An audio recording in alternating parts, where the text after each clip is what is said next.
Good morning, folks. We're just going to wait a couple more minutes to see who's going to come on the line. Thanks for waiting.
JM didn't tell you, but we're all in a webinar.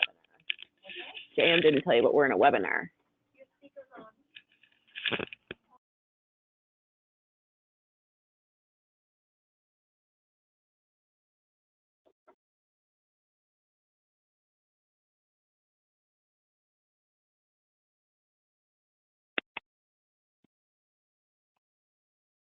Hey, good morning, everyone. It's right on the hour for you folks, half hour for me, so we'll give it a start today. So today we're going to be talking about thinking and acting strategically. So this is just like influence persuasion, this gets a little bit in your head a little bit. So if you went on a Google's strategy, for example, you get millions of hits around strategy, everything from chess playing, like you can see there, all the way to strategy on the battle lines in the military. So it's got so many ideas we have around strategy, so many concepts around strategy.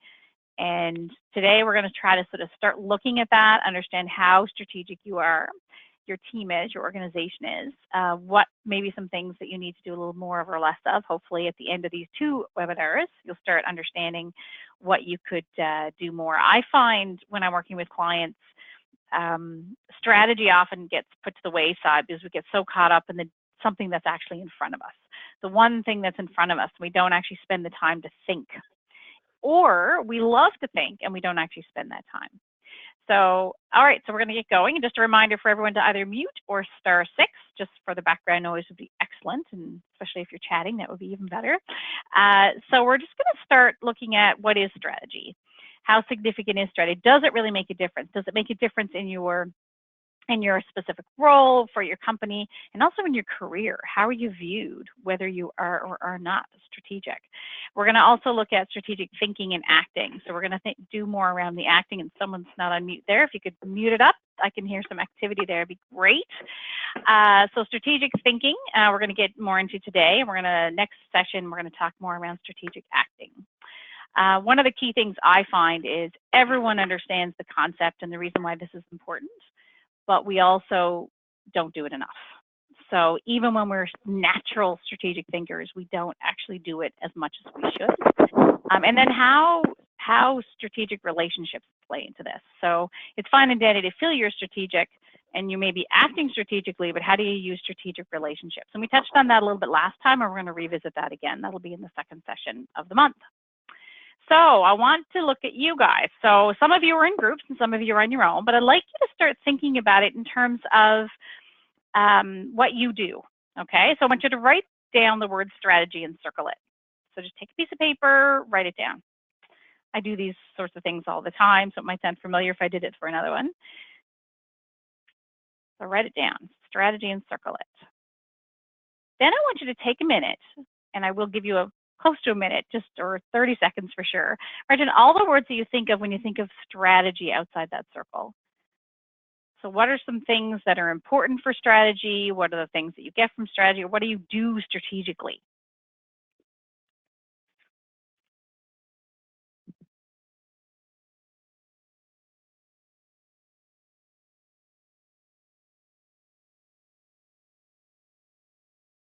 See if you can get 4 or 5 there,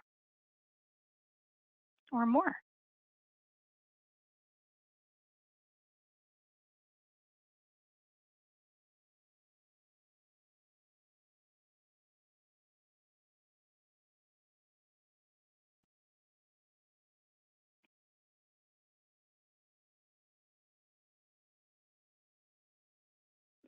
Okay, hopefully you've got a few there now, even just for just to get this exercise done. We'll just stick with what you have there now. And I want you to circle the ones that you do every day or regularly. You either do them or you think about them regularly.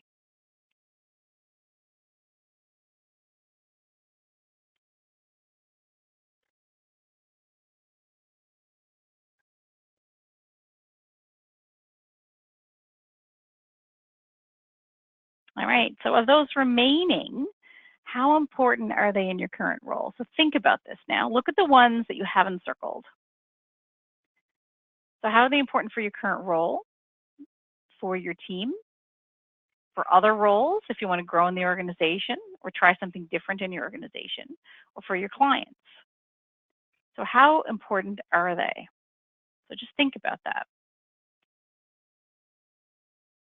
And then when you think about it, if you're not doing it as much as you should be, or thinking about it as much as you should be, and making it part of your everyday or your every week, sometimes there's a reason for that. Sometimes I find when clients say, yeah, I should be doing more of this or that, or thinking about this particular thing or that particular thing. It could be example, it could be, you know, our competitive, how we compare to our competitors, right? Do people actually sit back and say, so how are we doing?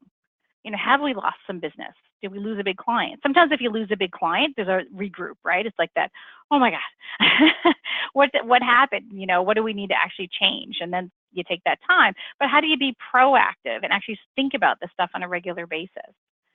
But how comfortable are you with the topics or skills? Maybe there's some things there strategically you don't understand. Maybe there's things about strategy that you, for example, do you know your whole company, which we'll talk about in a minute? Do you understand everything? Can you speak to clients about what you do and how you do it and what's important in your organization? So understanding what you're comfortable with and what you're not doing is significant. So just keep that in mind as we're going through. I want you to do a strategy check. So if you're in a team group, that's great. So you can check afterward and see how you do. So I want you to rate yourselves, or say yes or no, in other words, with regard to these. Does everyone in your organization have the same definition of strategy? Do they know what it means? And it means to you. Every organization is different. So yes or no. So I want you to put that down, and we'll mark these out. Number 2, do people understand the difference between goals, objectives, strategies, and tactics? Do they really? I'm sure the lingo goes around. If you have a strategic plan, hopefully you all have a strategic plan. Hopefully they understand the concepts. And if you lead people, you should absolutely have a sense of what those are. Do people understand that? Number 3, have the different groups in your organization clearly defined their goals and shared them with others? Do you know what all the different departments, areas, functions are doing in the organization? And have they shared them? Do you know what they're focusing on? So that's a yes or no. Number 4, do you clearly communicate your product service points of differentiation that customers value? So this is one I'd say a lot of you probably do because of the type of work that you do. So internal customers or external customers, depending on what your type of role is. Do they truly know the differentiation of what you do differently? Number 5, is your organization performing different activities than the competition or similar activities in different ways? Are you really differentiating?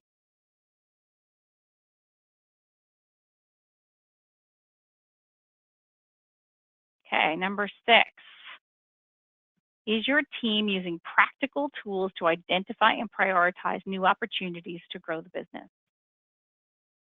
So it's identifying and prioritizing new opportunities. And I don't mean this once a year or once every 2 years. Okay, number 7, do people make strategic trade-offs by specifically choosing the things they are not going to do? One of the big elements we'll talk about is what you will be doing based on strategy, but also how you make choices not to engage, or do we all take up the shiny object in front of us? So are you actually choosing what not to do based on strategy? Yes or no? Number 8, does the written strategic plan actually drive people's day-to-day activities? Do people truly prioritize and focus on the right things based on the strategic plan? Or is it, as often happens, up on the shelf that you review every quarter or every year? Yes or no? 2 more. So is there consistent periodic communication with other functional areas to discuss and align strategies? So are you doing your own thing and hoping everyone else is aligned, or are you actually communicating what you're doing, how you're doing it, and how it impacts them to each other? Yes or no? And hopefully these will bring about some debate if you disagree, if you're in a group. Are you confident in your team or organization strategy? Do you think it's the right one? First of all, do you have one? So are you confident in that strategy? So that's 10. So those are 10. I mean, there's so many I could have come up with, but those are just some 10 sort of standard things that would come into play and that oftentimes people don't do. So I would say, hopefully you scored above 6. That's what I'm hoping. You scored above 6. But I would really think about it. If you're on your own on the call, think about it. Could you possibly share this with someone or bring up something that you took away from this with somebody? Or if you're in a team, take a couple of minutes at the end of the webinar, if you have 2 minutes, and just compare notes. What was yes, what was no, and why? Just having that conversation around strategy and what are we doing and why are we not doing something as much as why we are doing something is significant. Talking about it is the key to get everyone aligned. Okay. And feel free to put in the chat if there's any comments or questions on that, or speak up by all means. So I just want to sort of get our heads wrapped around strategy and what it is, because it's a bit of an unknown for many people unless you're heavily involved in your strategy. And if you are, think about the answers to some of these questions. I mean, does everyone else understand? Are they all driven by their day-to-day? And this is just cute. Although I've learned Dilbert, anyway, he has some affiliations with politics in the US I'm not keen on, but the fellow who writes it. But otherwise, can I create my own job? I hear people do that. They figure out what they are good at and then they create a job around it. I'm more of a strategic thinker than a worker bee. My job could be to attend meetings and say strategic things. And of course, I would have no time to respond to email because I'd be busy being strategic. Feels as if you want a job that doesn't involve work. Would you trust a strategic thinker who can't solve his own problems? Strategic thinking is something that I know that majority of people out there in leadership roles or soon to be leaders, potential leaders want to do. They know it's significant. They know it's something that makes a difference, but they just can't seem to get there. And so we'll talk about a little later, we'll talk about what stops us from being strategic. But a lot of people say it's really awkward. I know there's, different people I've talked to in different industries, and one person I talked to said, I feel guilty when I'm sitting there thinking because people don't see me doing. If people looked in my office and saw me staring at the ceiling, they'd think I was actually just doing nothing.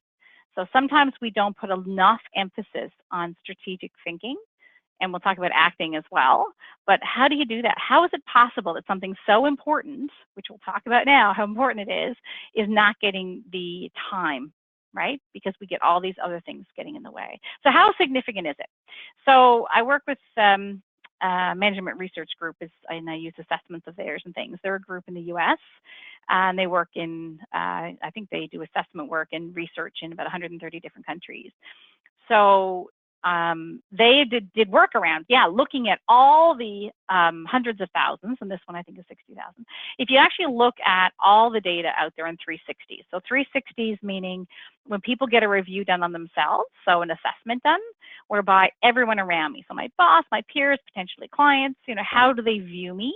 And so what they wanted to do was figure out how important it was. So they looked at 360 reviews, so those all-encompassing reviews that people do of us, of 60,000 managers or executives in actually 140 countries, there we go, in 26 industries, of which financial and financial services were part of it. And what did they find? They found that strategic approach, thinking, and acting was 10 times more important to the perception of leader effectiveness than other behaviors. So the behaviors, they have 22 different behaviors, and of all those 22, strategic approach was number one. 10 times it was number one. 10 times more important than all those others, so other than 21 other different behaviors.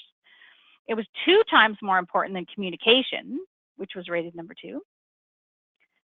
50 times more than hands-on tactical. So the things that are in front of your face, the things that are that client who just complained about something you got to get back to, or the paperwork that's on your desk, or whatever is there, that's tactical behavior. And those who scored high were 4 times more likely to be seen as having significant future potential. So not only was it seen to be most for in terms of being successful and being seen as effective as a leader, it's seen as your potential in the organization. And I can say that's true. So when I work with clients who are transitioning into different roles, who are transitioning, we work with a lot of them here in this organization, and I can tell you hands down, almost every leadership role will say something about needing someone to be strategic. The challenges, though, are coming up with how strategic are you really? How much can you go into an interview? Think about now, if you had an interview tomorrow, internally or externally, could you go in and speak about all the things that you do on a weekly basis or a monthly basis around strategy? How could you explain what that looks like, the process looks like, how you think strategically, and how other people know and you through acting that you're strategic? Right? What difference does it actually make? And that is one of the main things that people say they do, but they find it hard to actually explain because they don't do it significantly. So they did follow-up studies of 10,000, and strategic approach was the most critical behavior to organizational success 97% of the time. So this is something that is absolutely vital. It's something that we often push off. It's something that we got to really start focusing on. So based on that, send me something through the chat or speak up. What's an example of something that you would do or the organization would do that's strategic?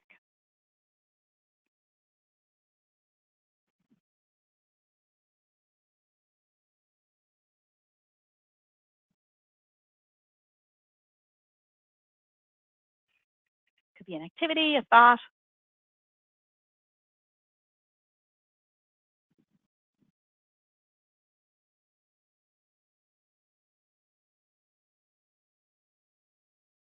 What comes to mind?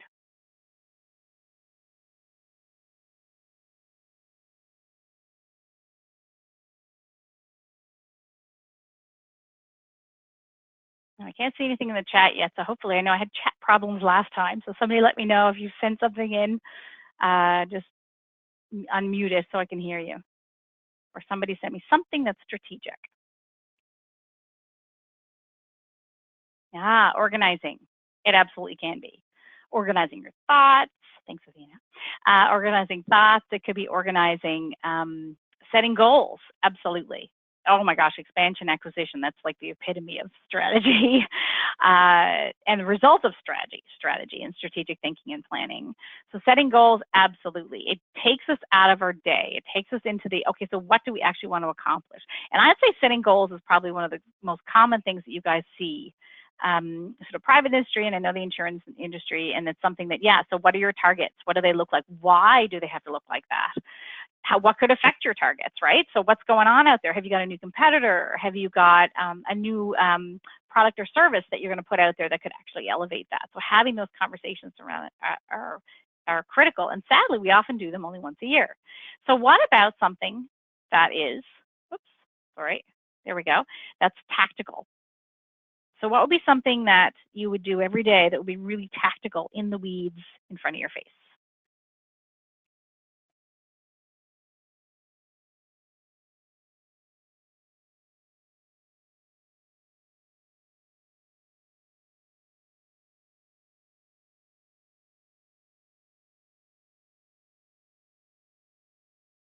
Yes, clients, God love them. We, as we say in Newfoundland, God love them. Clients, we love them and hate them.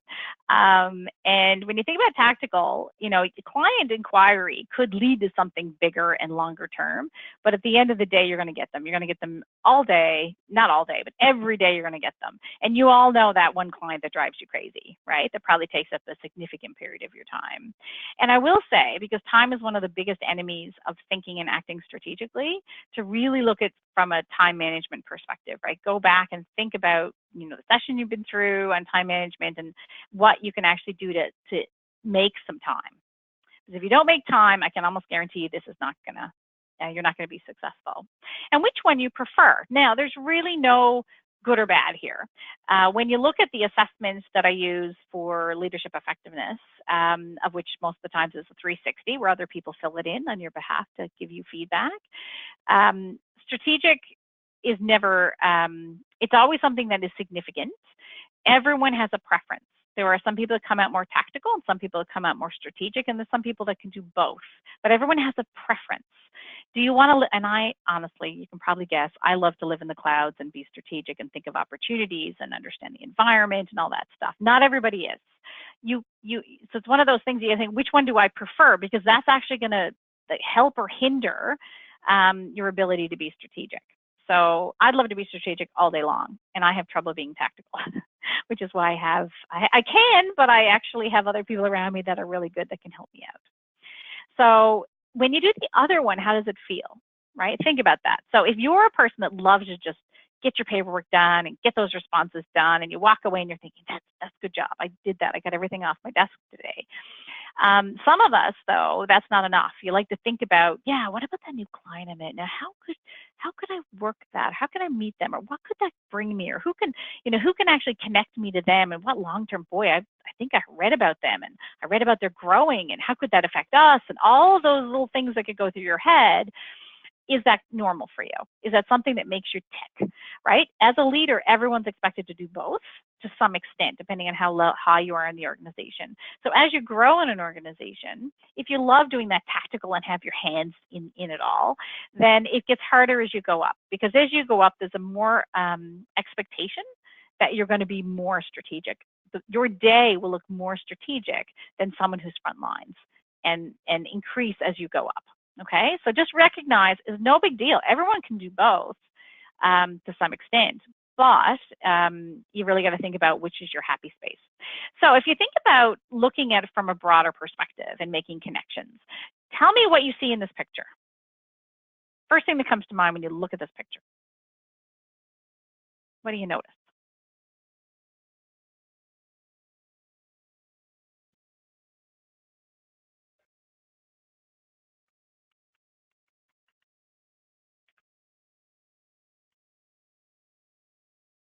Vacation. Yes, I just came back from vacation. It was fabulous.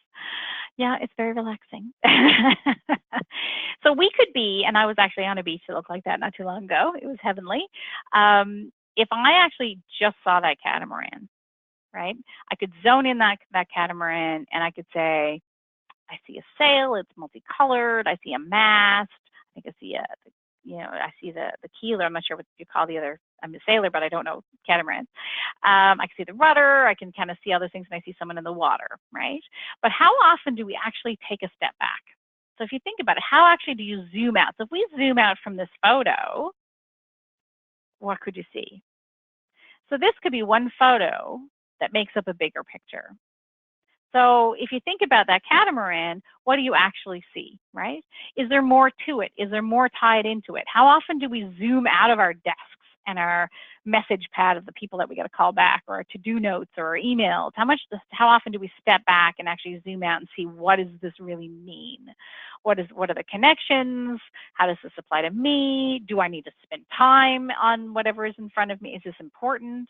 So we often don't zoom out. We're often so focused that we don't take that time. So I just want to give you a visual on sort of that whole concept. And so hopefully you can think about that now when you're in your day. Now, different roles are different, okay? So as I said, you've got senior roles, which are highly strategic, or they should be, and you've got more junior roles, which are more tactical, but with a small element of strategy. So this is kind of a definition that can apply to everyone, because oftentimes when you read stuff on strategy, or even if you ever did it in school, if you did anything in university or college, strategy, they tend to talk very high level. And we'll talk about a little bit about that in case you're not as familiar with it, what that looks like. But this one, sort of deliberate and intentional about making decisions and choices in the service of the future. And I would argue another piece on that could be for the future and also to help the whole organization. So how does whatever I'm going to do apply to the people around me?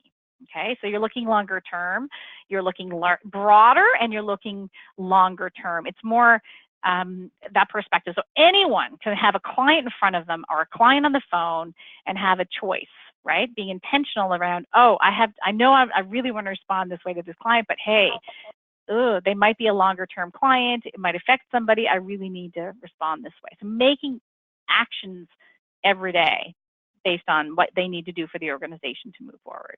So how do you do that in your role? Like, how does that look? What are the choices that you make? What are the decisions that you make in alignment with strategy?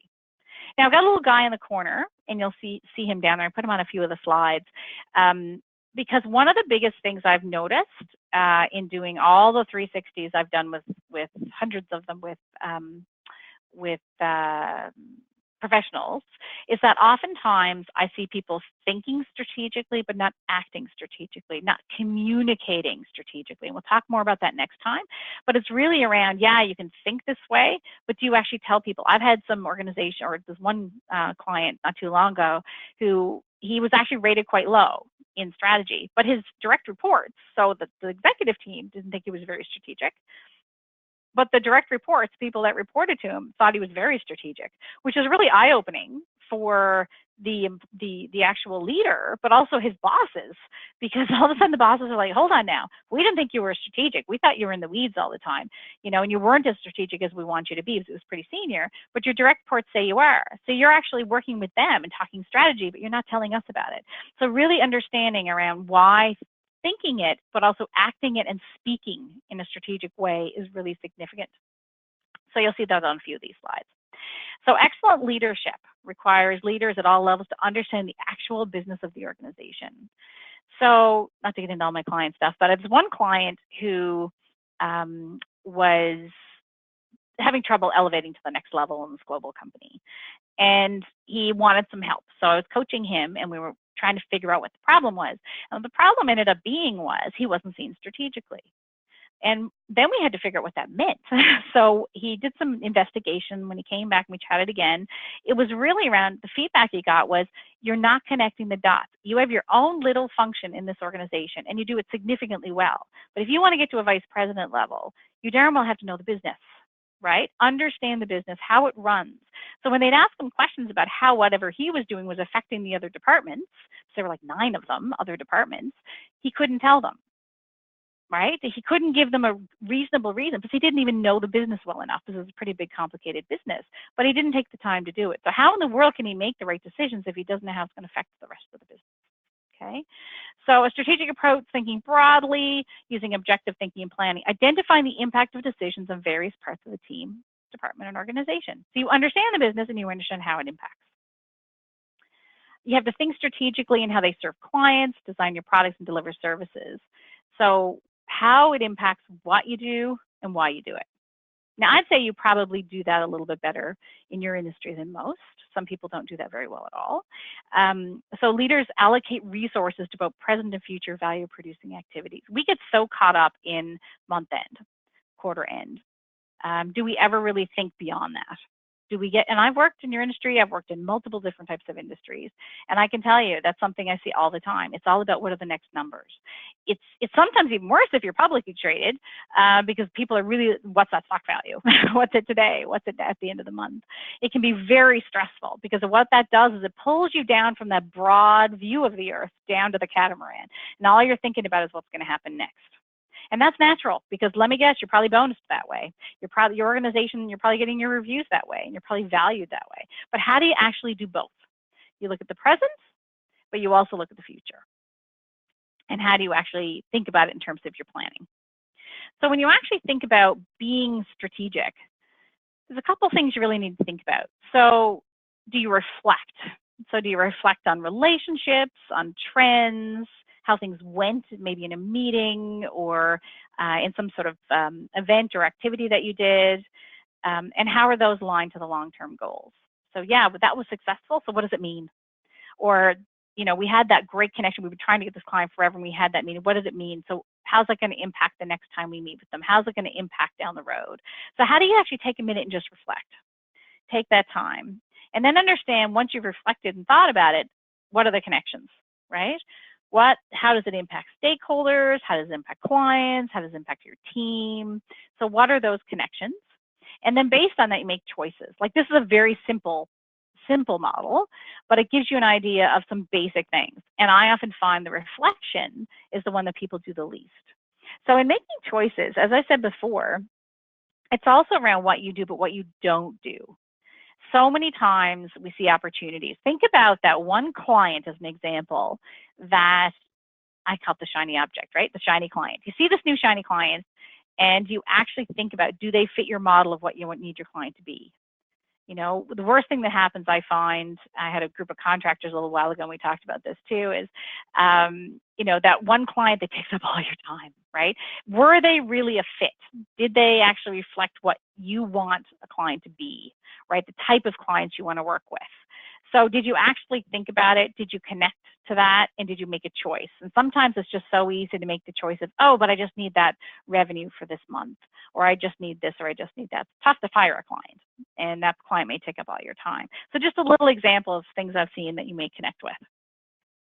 So if you think about it a little bit further, so reflecting, so staying on top of trends. So number one, you're doing this webinar, so that's brilliant. You're staying on top of things, ideas, concepts, which is great. And so you're staying on top of that. Are you looking at perspectives?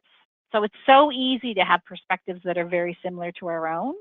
So do you actually look at it from multiple levels, different types of people? There could be someone on your team who's got a critical eye.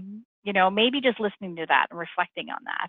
So just because you have your mind set on something doesn't mean you shouldn't be listening to other people, because you're obviously biased at that point because you're probably behind something and really thinking about something that makes sense. So seek out information. Look it out from different sources. So what's happening out in the market? What's happening with different competitors? Are you in the know, essentially, right? Then you have to challenge. So it could be internally, it could be voicing, you know, some warning signs, but doing it in a constructive way. So challenge constructively. Doesn't mean being the, I used to be negative Nelly. I was with a group yesterday and I said, and it was women, so I said negative Nelson. So negative Nelly or Nelson. So how do you challenge constructively? How do you offer critical opinion that doesn't derail something, that you can actually create sort of an and to somebody versus a but, right? So saying an and. So how do you do that? How do you link it to the big picture? Very significant in terms of growth. So if you're someone who wants to grow in the organization or grow as a leader, how do you link it to the big picture? Every single CEO or executive team or leadership team or ownership team wants to know that what you're doing, you understand where they're going and you understand how you're going to get there, and you can link what you're doing to that. Significant. In terms of engagement, it's significant because if you link to the big picture, it actually gets people jazzed about what they do. So it's a win-win. And understanding how it impacts stakeholders. Stakeholders could be anyone. It could be the people who own the company. If if it was like a big company, it could be stakeholders in terms of shareholders. It could be anything from affiliations you have with other organizations. It could be clients. So all the people that have a stake in your organization and your team, of course. So, think about what you do, think about broadly, and think about the impact of your decisions. And then making choices, right? Prioritizing the time to think. I would love each of you to have a small period of time, not forever, a week, depending on your role, just actually think. Time to think. What would that look like? And how could you carve out some time? I can guarantee you, if I talk to each of you one-on-one, there will be time that can be carved out. There could be things you could delegate. There could be things that you're prioritizing that really are not priorities, that are basically fires that you're putting out, that you have to find a different way to deal with. There's always time. So how do you do it? When do you do it? And how do you get other people around you to actually understand that you're taking the time and keep it as sacred time? That's the hardest part. Action and inaction. What are you going to do, but what are you not going to do? And thinking about the future. So strategy without tactics is the slowest route to victory. Tactics without strategy is the noise before defeat. I mean, people have been talking about this stuff for centuries, millennia. So in terms of military, we see it in all the writings like this, but in terms of life, we see it every day. So I've seen people who have the strategy, but they don't implement. And when I look at people's assessments, leaders' assessments, I know very quickly which direction they go. So are they ideas people that can't actually get something going? Or are they people that just want to implement, but they don't actually think about how it applies and how it needs to shift or evolve, that strategic element? So which do you think is true? Is it learned, not innate? Or is it the other side where it cannot be taught? What do you think? Is it learned or can't be learned? Tell me what you think.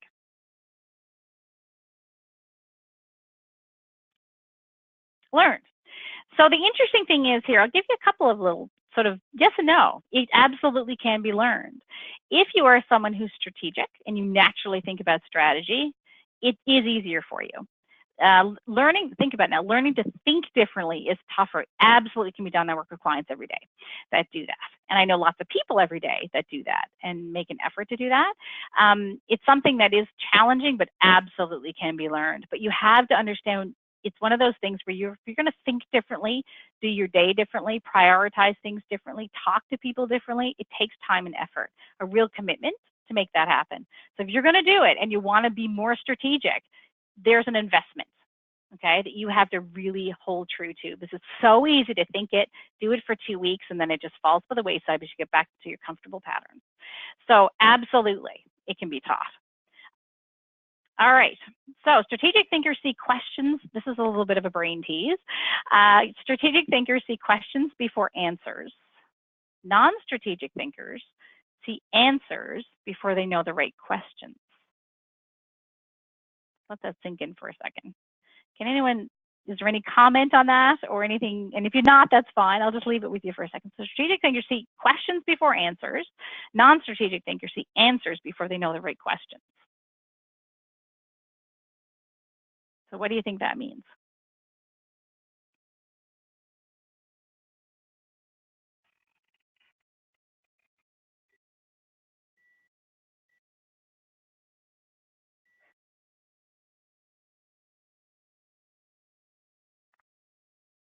Hopefully someone will type something. And if not, I think it's fine. It's definitely a brain teaser today.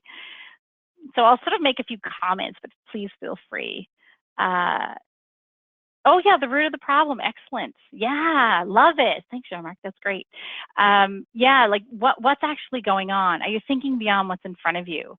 What's really the root? What's happening? How's it connected to big different things? Is it a root of a problem exactly like that? Or is it something different? So think about the catamaran. If you're a visual person, think of that catamaran, right? Are we focused on that's the solution, that's the direction we're gonna go?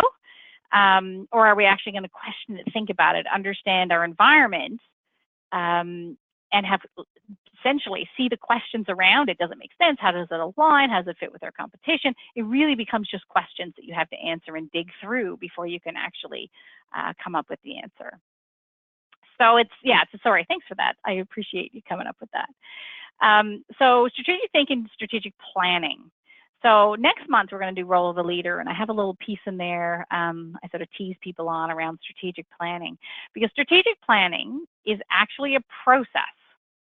Strategic thinking is how you think. So let's talk about strategic thinking first. So the ability to see the total enterprise or team, the whole group, whatever that looks like to you, to look at the trends, understand your competition, see where the business needs to go, and then to take it there, right? To actually make it happen, not to have the strategic plan just sit up on the shelf. Okay, strategic thinking is how you think about it throughout the year, throughout the day, certainly within your week for sure. So you're going to see what is and what could be. It's not just around what's there. It's like, okay, if we can do that, what else could we do? And making choices based on that. Okay, so that's strategic thinking. So strategic planning is really a systematic process and approach. Okay, so it's really it's a process to take that thinking and put it on paper. Okay, take all those ideas and put it on paper. And strategic planning, if you've got a strategic plan, the plan itself is actually just execution.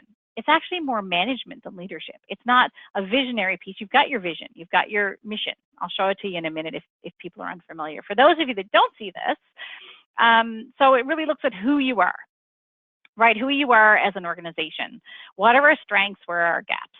Okay. Then it looks at the external stuff. So those are internal strengths and weaknesses. And then you look at opportunities and threats. So what's actually going on out there? And then you look at, okay, well, who do we want to be? What's our purpose for being here? Like, what do we do? What's our vision of where we want to go? And what do we do every day to get there? So it's your purpose, vision, and mission.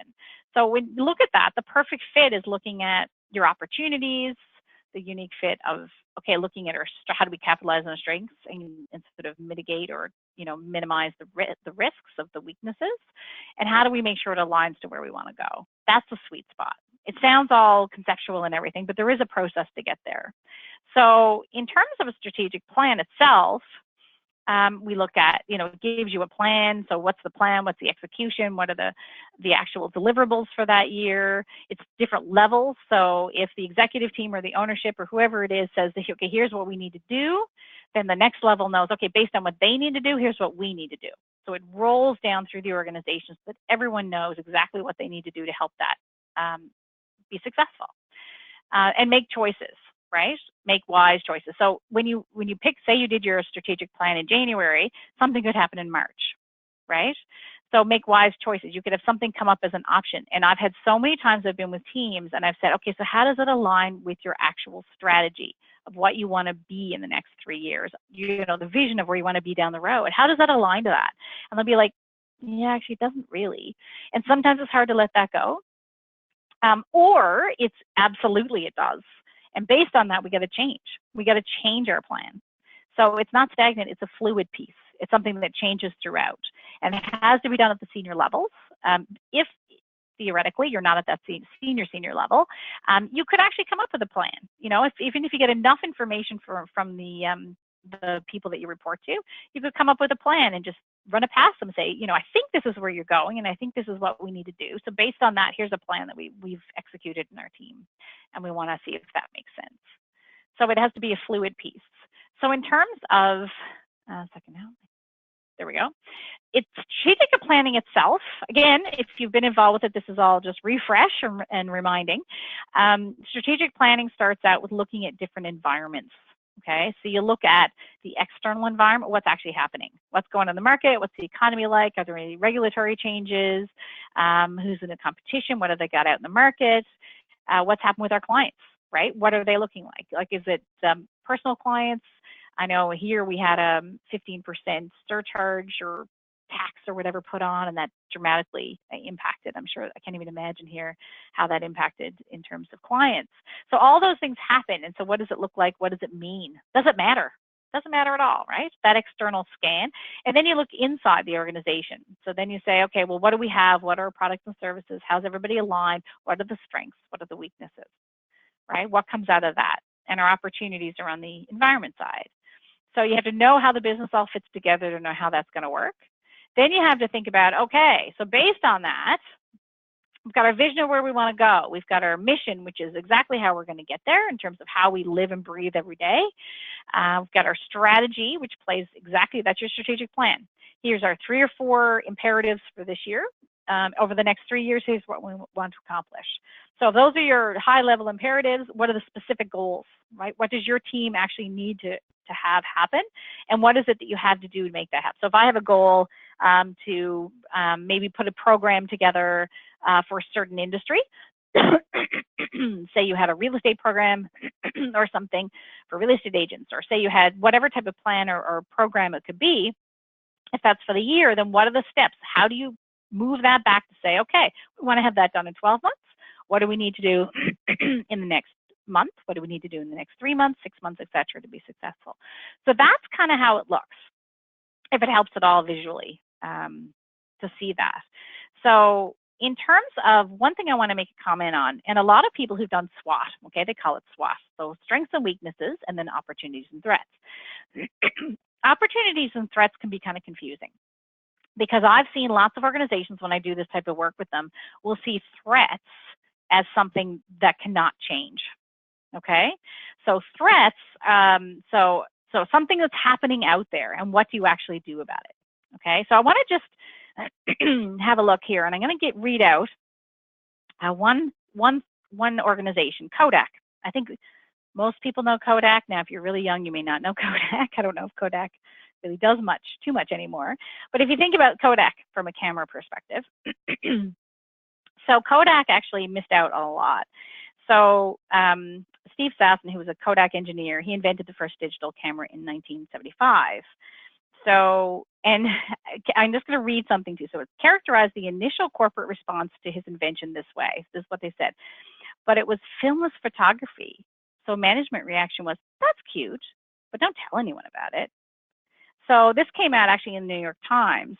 And according to Baraba, who was senior executive, said Kodak management not only presided over the creation technological breakthrough, but was also presented with an accurate market assessment about the risks and opportunities of such capabilities. So basically, they knew, they created it. They actually knew the opportunity. So they saw it as a threat. So they created something. They saw it as a threat. So they actually failed. They actually left it alone. They said, don't tell anybody. It'll go away. So it was one of the worst. It basically killed Kodak. So they failed to make the right strategic choice. So don't always assume what you think is a threat is a threat. Okay, just because something comes up doesn't mean it can't be turned into an opportunity. So fair enough, that's hit the market. Oh my God, the regulations did this. Okay, so how can we take advantage of that? What's something we can do a little differently? Okay, so say a client that you, or a competitor has changed their perspective. Sorry about that, got a little tickle in my throat. Has changed their way of working, as an example. Say they've changed their way of working, or we're dealing with clients. That might, oh my God, that's a huge threat. Is it? Does it take them away from certain industries? Are they going to not pay attention to certain industries? Like, what is it that you could look at as an opportunity? So if you think about it from that perspective, you've got ways that you can have capitalize on opportunities, right? How can that make sense for you? So another quick one. So Samsung had a problem, and I have a Samsung phone. Its culture was, I'm going to read this little quote. Its culture was too inward looking.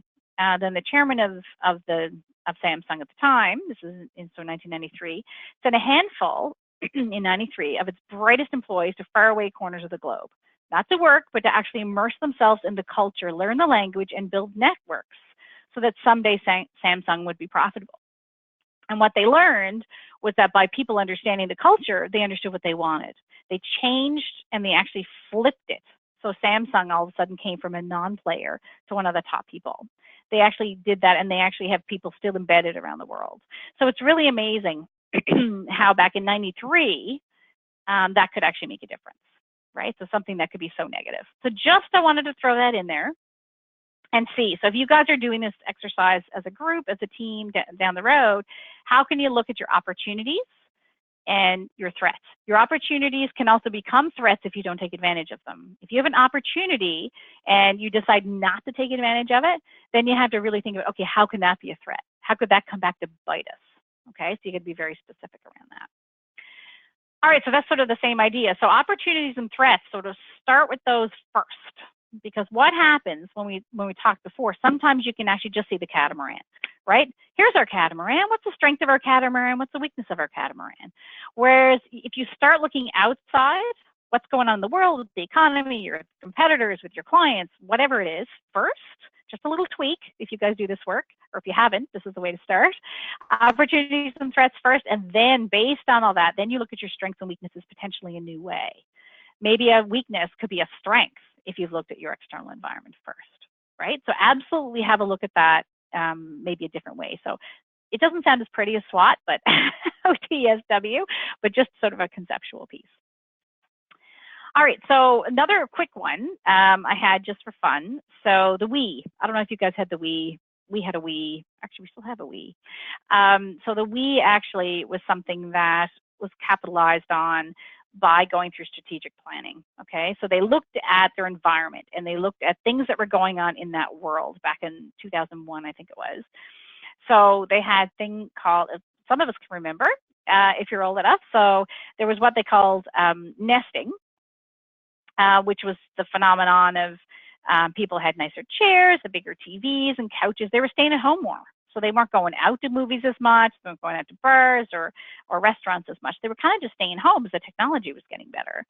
So that was called nesting. They also noticed, so when they did their scan of the environment, they noticed that childhood obesity was a big problem.